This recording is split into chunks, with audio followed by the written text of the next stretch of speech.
Hello, I'm Michael Voigt. I've been shooting firearms in competition for almost 40 years now. What I'd like to pass on today is not only some tips and tricks, but really what fundamentally happens to a top-level shooter. There's a lot of information out, whether in videos or in writing, that talks about very, very basic, stopping the gun on target, holding everything still. It never happens that way. Everything moves.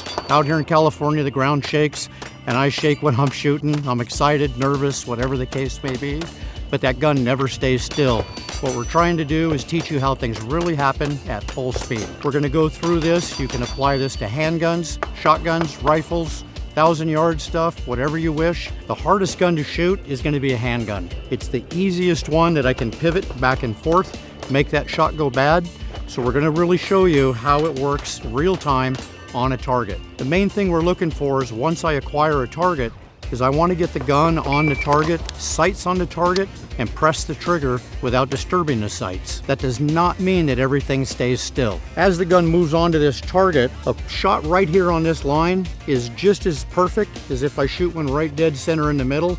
Both of those are 5 points, and if I shoot one way up there on the edge, that's also 5 points.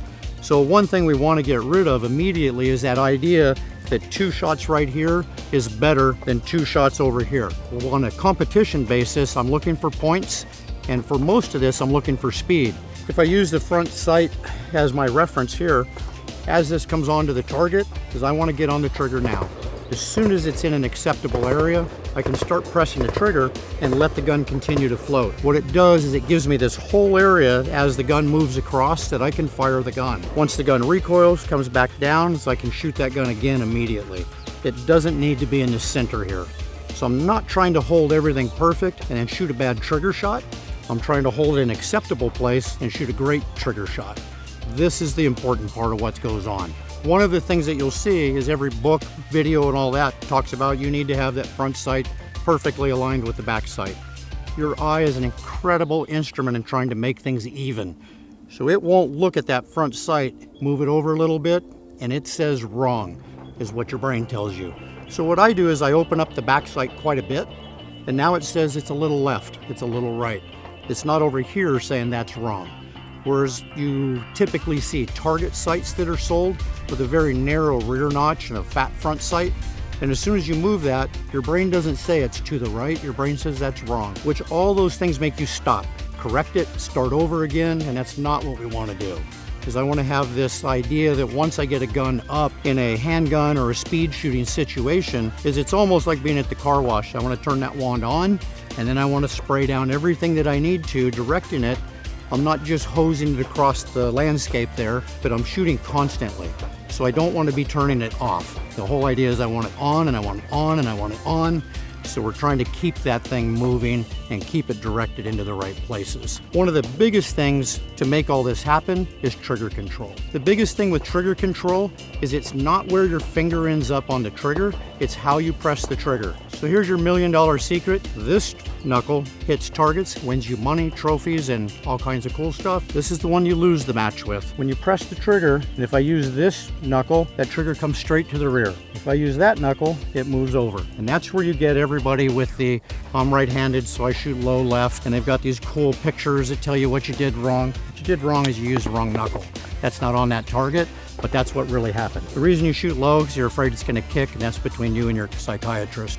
When I press my trigger, I really want it to go bang, so you deal with that. I can also get in here, so if I got big monster hands and a midget little gun, I can wrap my finger all the way around there, and if I use that knuckle, it goes straight to the rear. If I use this knuckle, it goes off to the side. If I'm some new cool guy that's reinvented another thing in the magazines, and I use the tip of this finger because it's more sensitive, and I use the wrong knuckle, it moves over the wrong way every single time. If you know you're doing that, you're trying to correct it, you're gonna pull the gun this way. And that's just stupid, so don't do that. Press the trigger, use that knuckle, life will be good. That's success right there. Very simple, not easy. So the main thing is once I get a target acquired and I've got a signal, whether it's a buzzer or whatever it is to make you start, I want to get that gun on target as quickly as I can. That doesn't necessarily mean fast. Obviously the gun's empty, nothing in the chamber, no magazine. So every time that we're trying to do something quickly, is in my head, I'm thinking early instead of fast.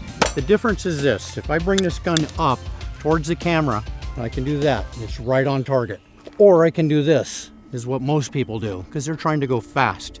And as soon as you overextend anywhere, overreach anything, is you get a lot of shaking going on. And it's the idea that my elbow's locked forward and now the gun shakes, and I have to stop all that in order for my eyes to keep up. Whereas if I think about, if this is how far I can extend, I'm gonna push the gun to here, just an inch short, and now I can come right up and that gun's on target, ready to go.